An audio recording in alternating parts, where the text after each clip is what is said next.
For centuries, a series of caves lay hidden within a remote valley in western India.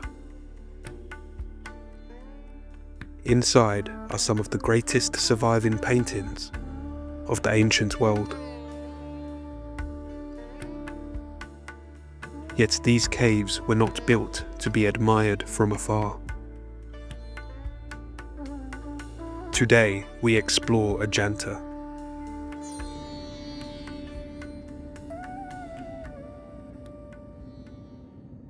Before we arrive flying inland from Mumbai, it's important we understand the story of Ajanta. The story begins with the Satavahanas, a dynasty instrumental in the development of long-distance trade networks and the emergence of some of the earliest surviving rock-cut monuments in India. These earliest excavations date from the 2nd century BCE and formed the foundations of what would become the Ajanta Caves. Back then, monks required places to live, worship, study, and spend the monsoon season. Travellers, pilgrims, and donors moved through these landscapes as well, finding places to rest, gather, and participate in a wider community that stretched across western India. Over time, a small monastic complex emerged along the cliff face. Then it fell silent. For roughly 3 centuries, major excavation activity ceased. This period, known as the hiatus, remains one of the great mysteries of Ajanta. Historians have proposed various explanations, but the reality is, we simply do not know for certain. What is clear is that work at the site came to a halt. The caves remained overlooking the Waghora River for generations, while little changed at the site. But that silence would not last forever. In the 5th century CE, Ajanta entered what historians often describe as its Great Renaissance. By this time, the Satavahanas had long disappeared, replaced by new political powers. Among them was the Vakataka Dynasty, whose ruler, Harisena, controlled a large and prosperous kingdom across much of central India. His reign brought stability, wealth, and opportunity. Resources could be directed towards ambitious projects. Powerful individuals sponsored major excavations. Ajanta experienced one of the most remarkable bursts of artistic activity anywhere in the ancient world. For a brief period, this quiet valley became one of the largest artistic workshops in ancient India. But Ajanta was not a Vakataka project alone. Research has shown that multiple groups were sponsoring different caves simultaneously, including independent regional powers such as the nearby Asmaka Kingdom.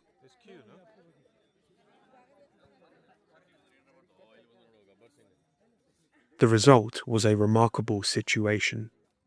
Different political, religious, and social groups were all investing in the same site at the same time, each contributing to the expansion of the complex in their own way.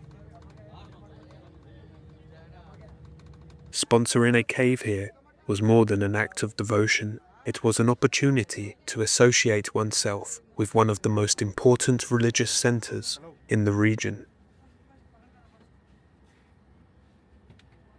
But the rock tells us more.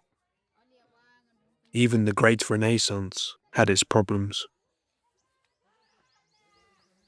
Evidence preserved within the caves points to a temporary interruption, a period of roughly 4 years that we will refer to as the recession. The exact cause remains debated. Political instability may have played a role, with speculation of a conflict between Upendragupta, a local ruler under Harisena, and the neighbouring Asmakas.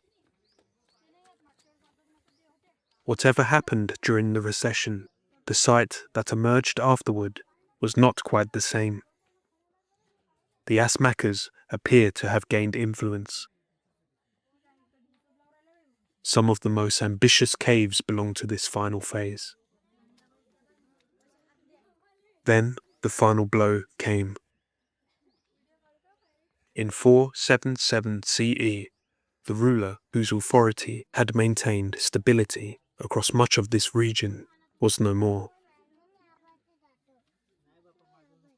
Rival patrons and competing powers had all operated within the order his reign provided, and his successor was unable to preserve the system that had supported Ajanta's extraordinary expansion. Many caves were left unfinished. Within only 2 decades, the Great Renaissance was over. Over the centuries that followed, the monastic community dwindled. Buddhism declined across much of the Deccan. The forest slowly reclaimed the valley. Protected by isolation, the caves survived. Their paintings remained sheltered from sunlight and weather. Eventually, Ajanta slipped from wider historical memory, until a British cavalry officer in 1819 encountered the site while hunting. He spotted the facade of a cave hidden in the overgrowth. This is the story of Ajanta, and perhaps most remarkable of all is how that story has been reconstructed. Careful archaeological investigation allows historians to reconstruct centuries of activity. Here we are. The story we have just traced now stands before us in stone. From this distance, the caves appear almost modest. Dark openings cut into the cliff face. Let's get closer and discover the true scale of what was created here. Our first cave is arguably the most famous cave at Ajanta and contains some of the finest surviving paintings from ancient India.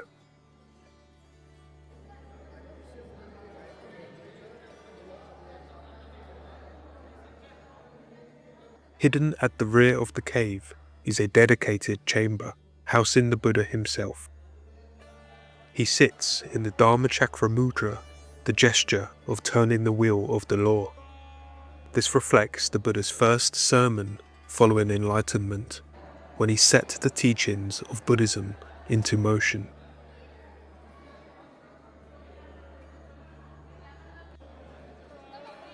Despite its temple-like appearance, however, this remains a vihara. Cells branch from the main hall, where monks once lived and studied. Some of the most celebrated works of ancient Indian art survive here. Rather than painting directly onto bare stone, artists first prepare the walls with layers of clay, mud, organic materials, and fine plaster. Only then was the paint applied, creating the surfaces that still survive more than 15 centuries later.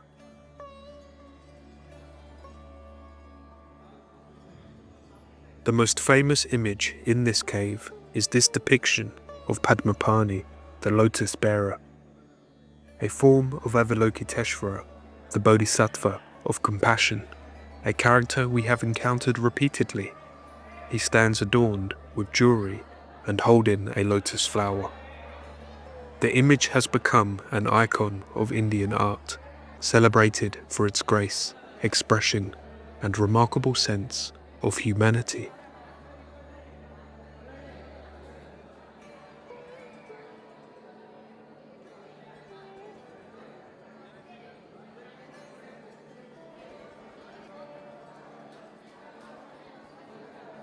On the other side of the shrine is another great bodhisattva figure, Vajrapani, associated with protection and strength.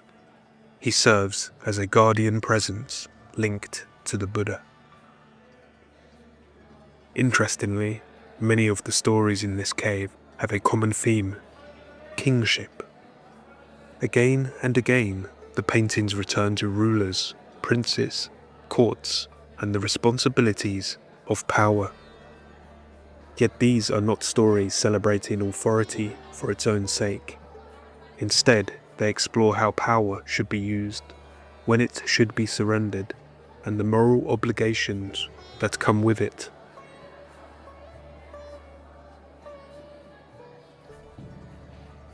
Like much of Ajanta, work in this cave appears to have ended abruptly following the death of Harisena.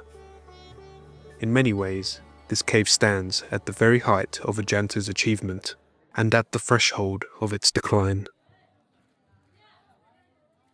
This next cave is just as impressive, and if not, more so than the cave we just explored.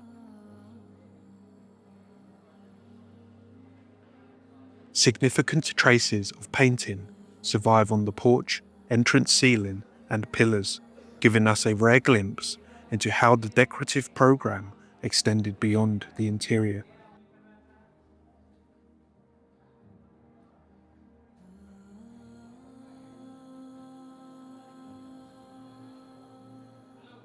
Many visitors notice the ceiling before anything else. The ceilings here are among the best preserved at Ajanta. Evidence suggests they were painted more than once, with later decorative schemes applied over earlier ones as artistic tastes and priorities evolved. Where the previous cave repeatedly returned to kingship, this cave places greater emphasis on woman, motherhood, family life, and the domestic world. Together, the two caves offer remarkably different perspectives on the society that created them, and provide one of the richest surviving windows into the world of late Buddhist India. Among the most important scenes is the dream of Queen Maya. According to Buddhist tradition, Maya dreamed of a white elephant entering her side. This dream foretold the birth of the Buddha.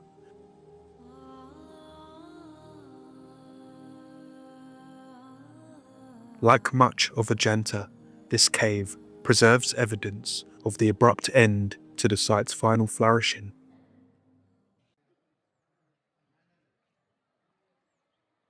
Our next cave is the largest monastery, or Vihara, at Ajanta, and one of the largest Buddhist rock-cut monasteries ever excavated in India.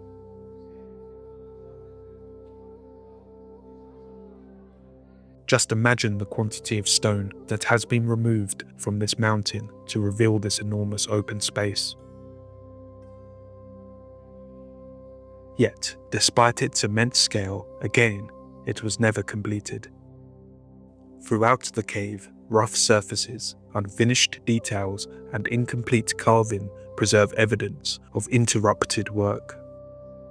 Most of the pillars were cut to their basic shape, but the rounded details and decorative finishing found on completed pillars were never added.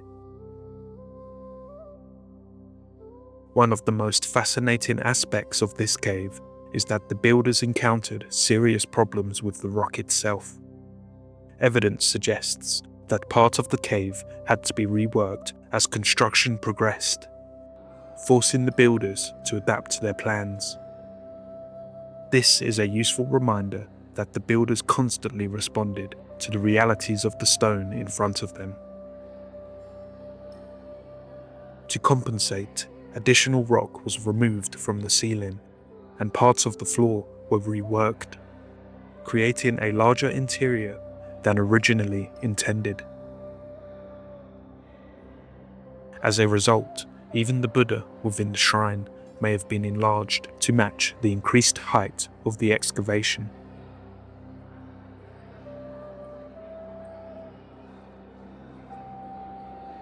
An inscription directly associates this cave with a monk named Mathura, making him the most securely identified donor connected to the excavation. Yet, rather than celebrating himself, Mathura dedicated the merit of the cave to his parents, his grandmother, and ultimately to all living beings. It is a surprisingly personal message within one of Ajanta's grandest monuments.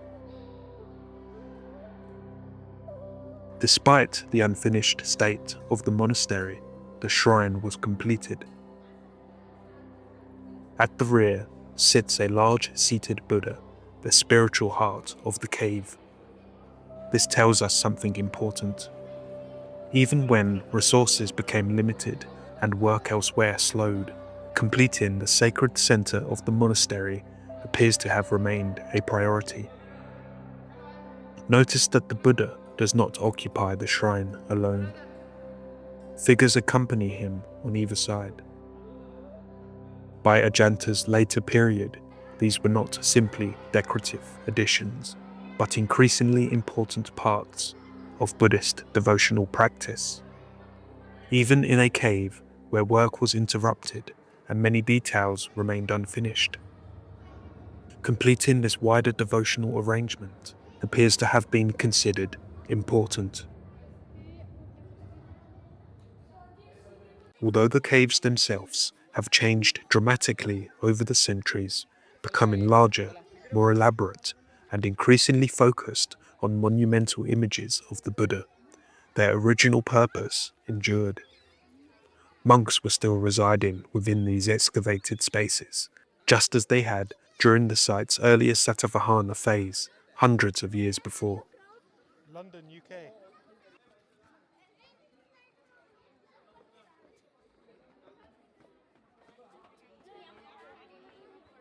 This next cave is one of the most intriguing caves at Ajanta because it represents ambition that never became reality. This cave never truly managed to get underway.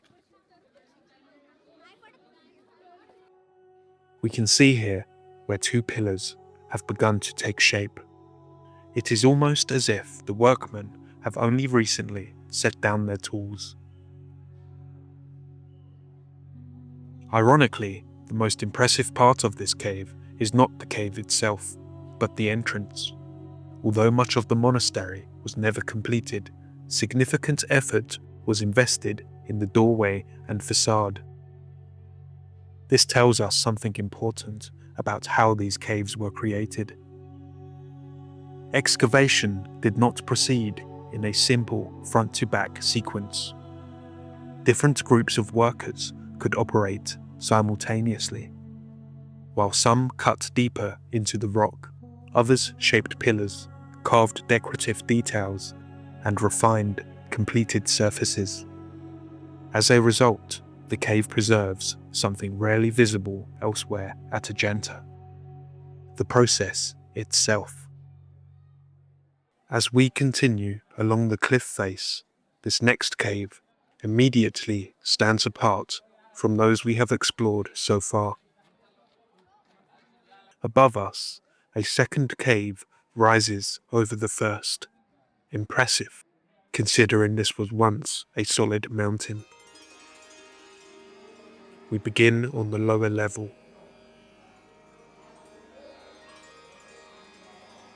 Right away, we find an important painting beside the shrine. Although heavily damaged, it is believed to depict the miracle of Shravasti, a story associated with the Buddha that we encountered already in a previous episode. According to Buddhist tradition, the Buddha manifested multiple forms of himself simultaneously in order to demonstrate his spiritual power and overcome the challenges of rival teachers. This cave would once have been covered in similar imagery. The smooth surfaces of the walls and pillars reveal that they were prepared for painted decoration. In many places, that decoration survives only in fragments. But the cave would have been far more colourful than it appears today.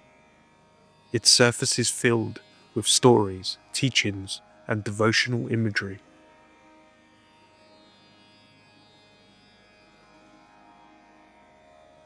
Now we climb to the second level, our first time entering a cave that rises into 2 stories. This cave was excavated later, effectively an extension carved into the rock above the earlier monastery. At the top, we encounter Buddha figures carved into the walls. Many appear to belong to a later phase of activity, added after the great wave of excavation had ended. Even after the major project ceased, people continued to visit the site, leaving their own contributions behind. These are what many of the unfinished pillars elsewhere at Ajanta intended to become before work stopped. Imagine the skill required. A single mistake could ruin work that had taken months to complete and could never be repaired.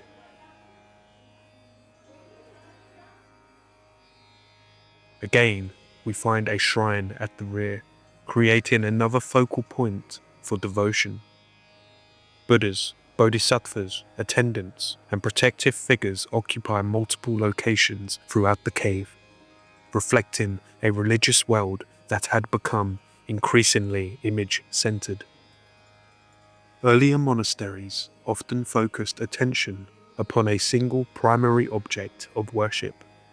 Here, sacred imagery surrounds us. And here we find something even more interesting, another shrine. Why stop with one shrine when another could be carved? More space for devotion, more opportunities for worship, more ways to express religious commitment within the monastery itself. Unlike some of the painted caves, this space contains modern lighting. It helps reveal details that would otherwise be difficult to see and allows us to imagine how the cave may once have appeared when illuminated by oil lamps and flickering light.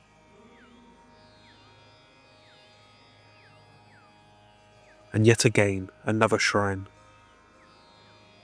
3 shrines within one cave.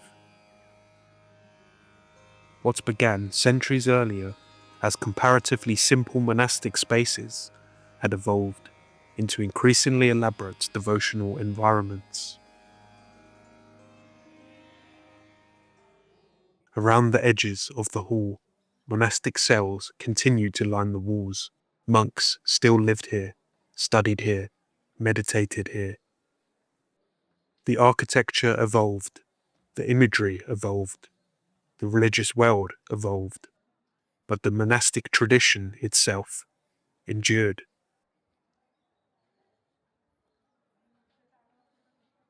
The next 2 caves on this site, for anyone who saw the previous episode, will be extremely familiar. They are among the most historically important caves at Ajanta because they take us all the way back to the site's earliest phase. A tradition that spread across India during the early centuries of Buddhism, and here reaches back to the first Satavahana excavations of the site roughly 2,000 years ago.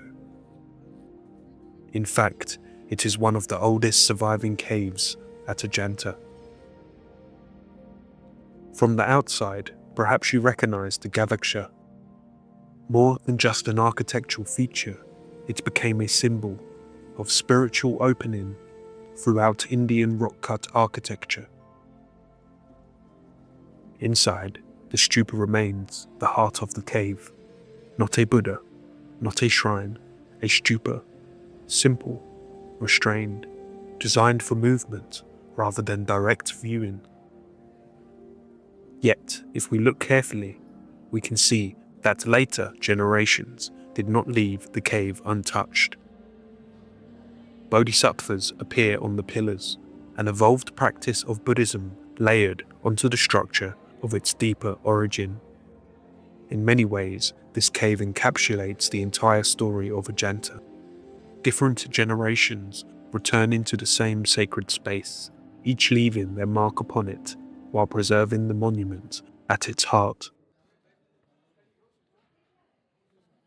As promised, this next cave is another Chaitya hall, this time larger and perhaps even older than the previous.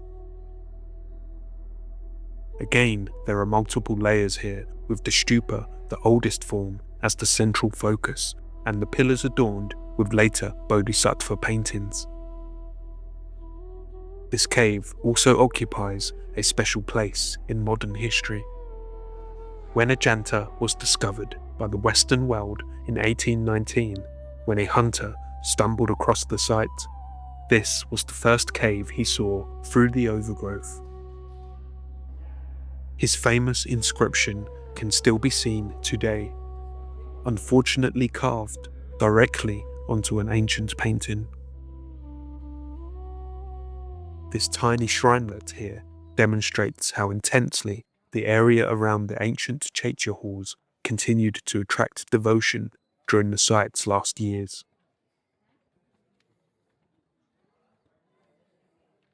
This cave is one of the clearest surviving examples of what an early Buddhist monastery at Ajanta originally looked like before the great Vakataka Renaissance transformed the site.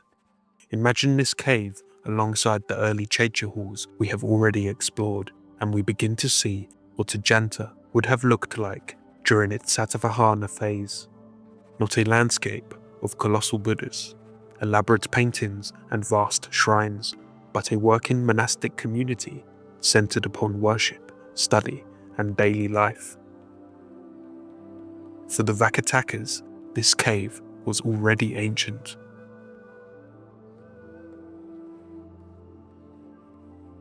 This cave is an area most people brush past quickly, something far less glamorous than a shrine or a painted hall, but again, every bit as important. Water. Ajanta was not simply a collection of monuments. It was a living monastic community. Monks lived here year-round, and during the monsoon, thousands of litres of water poured down these cliffs. Rainwater could be captured, directed, and stored for later use. At first glance, this cave appears complete. The shrine dominates the rear wall. The Buddha sits at its center. The space feels finished. But it is not. The Buddha image was rushed toward completion, while work elsewhere remained unfinished. If the cave could not be perfected, then at the very least, they could finish the shrine. Imagine spending more than a decade developing a monastery, preparing it for worship, only to see the world that had made it possible collapse at the very moment it was nearly complete. Here we are, the Elephant Gate. Today, most visitors enter Ajanta the way we did. But in the past, this would have been the entrance to the site. Originally, this would have been reached from the river below. In many ways, this is Ajanta's ceremonial front door, carved during Harisena's reign. The kneeling elephants are not merely decorative. They mark the transition into sacred space. Powerful, royal, and auspicious, they appear not as conquerors, but as participants in devotion, bowing before the religious world beyond the gateway. Just inside, a cobra king, Nagaraja, seated upon his own coils, keeping watch over the whole ravine. These next two caves are among the most intriguing at Ajanta. Security is particularly strict here. The concern is not modern cameras themselves, but the cumulative damage that can be caused by bright lights and flash photography over time. As a result, filming is heavily restricted. That being said, here is a glimpse of what we have captured inside the second of these two caves. It quickly becomes obvious why this cave is so highly protected.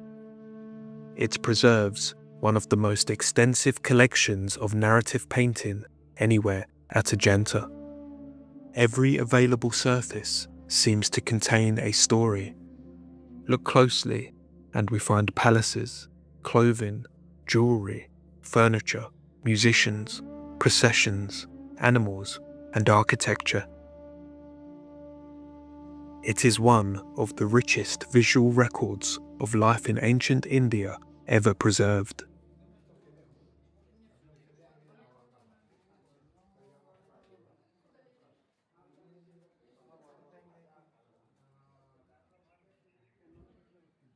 This next cave is fascinating because it represents something we have not yet seen at Ajanta, or indeed anywhere in India so far.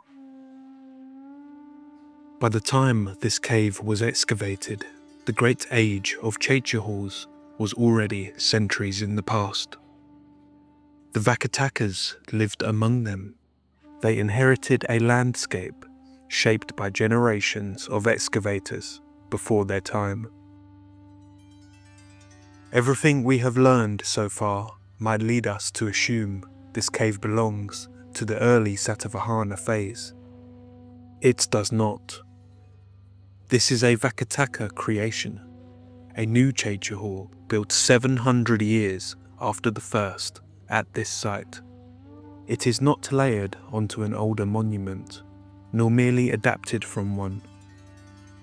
It was conceived from the beginning as a deliberate return to the past.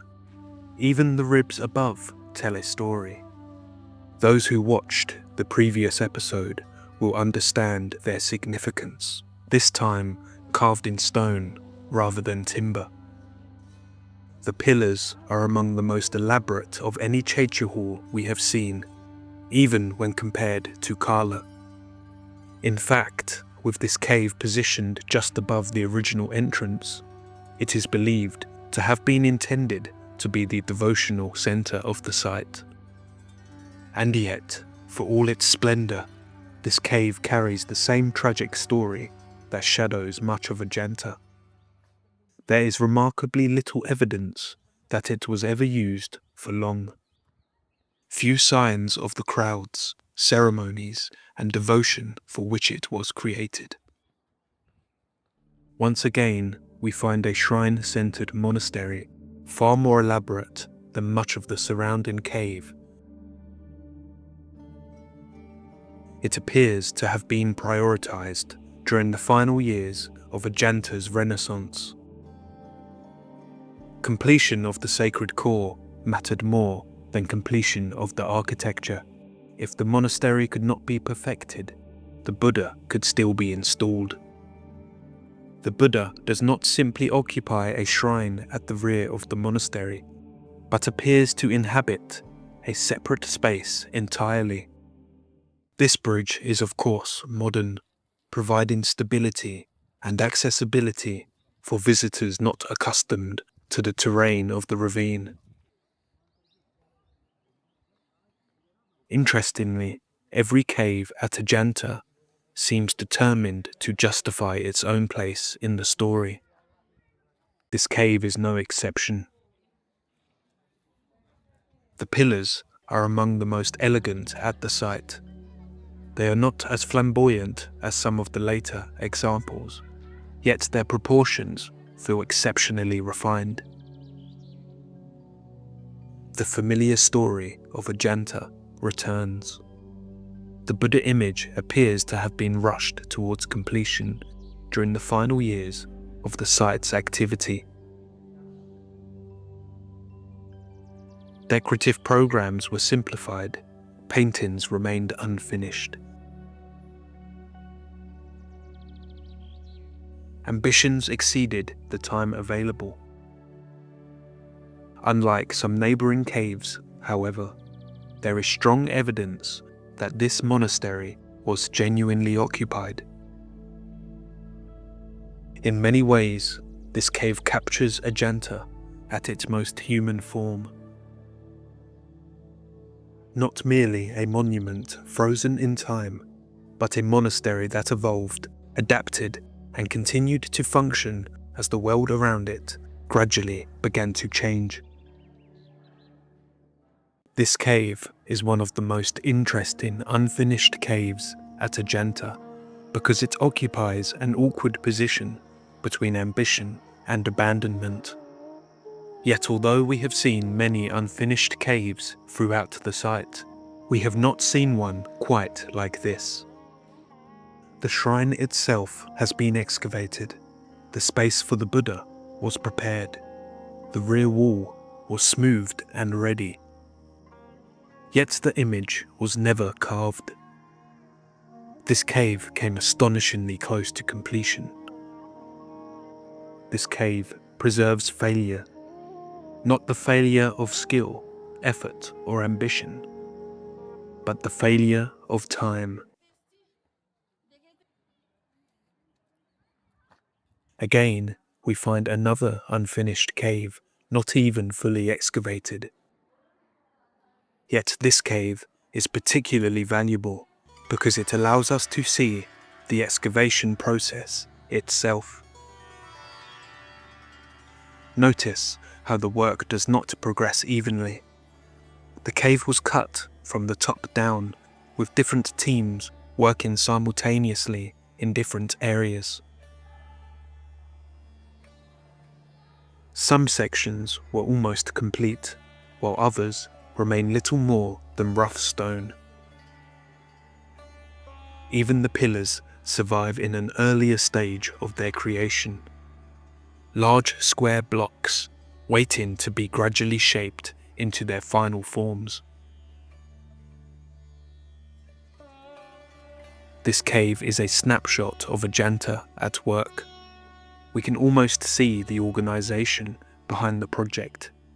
Excavators opening new spaces, sculptors refining details, different crews advancing through the mountain at the same time. Work appears to have stopped abruptly. The project was simply too large, and the death of Harisena brought the excavation to an end.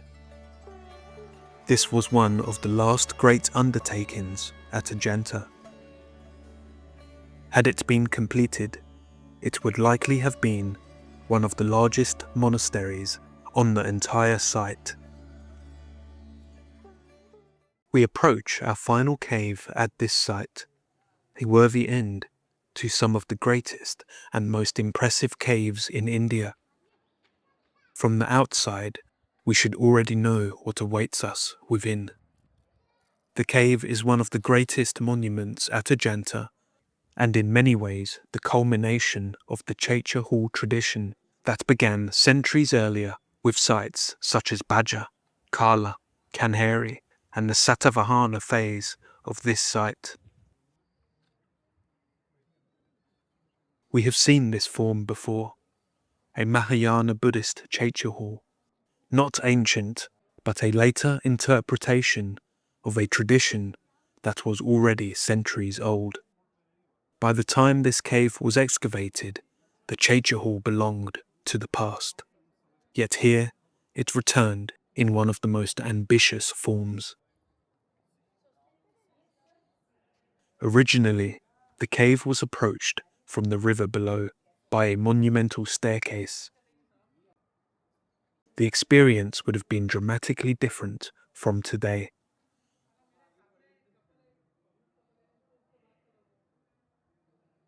The walls are lined with sculptural panels, transforming what was once a simple path of circumambulation into a journey through Buddhist teaching and devotion. Along the left side of the hall lies one of the most famous sculptures in all of Indian Buddhism. The great Mahaparinirvana Buddha. Depicted reclining upon his side, this is not simply a sleeping Buddha. It represents his final passing, his release from the cycle of rebirth. Above, celestial beings remain calm. Below, human mourners grieve. The contrast is deliberate.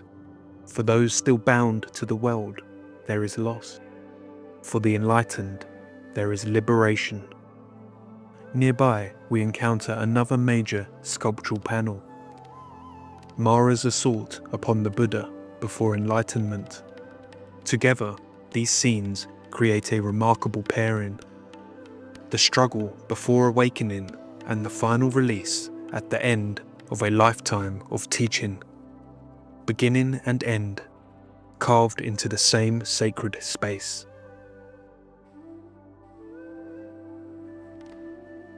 There is evidence that these sculptures were once painted, reminding us again that Ajanta was never intended to be a world of bare stone. The stupa remains present, but it is no longer the primary focus. The image of the Buddha now dominates the monument. A monument that remembers the earliest traditions of Buddhist architecture, while carrying some of the most ambitious sculpture ever created at Ajanta.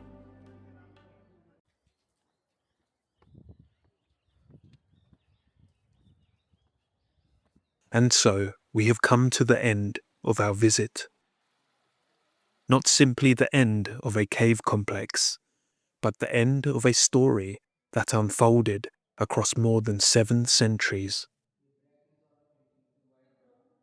These caves were never intended to survive for us. They were built for the needs of their own time, for devotion, for meditation, for community. Yet through a combination of isolation, geography, and chance, they endured. The monks are gone. The kingdoms that sponsored these monuments disappeared long ago. The artists who painted these walls have been forgotten, and yet their work remains. But they will not remain unchanged forever. Time continues its work. Unfortunately, after visiting a place like Ajanta, a problem emerges. How do you follow it? Across the world, there are countless ancient sites, countless ruins, temples, monuments, and archaeological wonders. Yet very few can stand alongside what we have experienced here. Ajanta is not simply one of India's greatest historical sites. It is one of the greatest historical sites anywhere in the world. Thankfully for us, one of the very few places capable of inspiring that same sense of awe lies not far from here.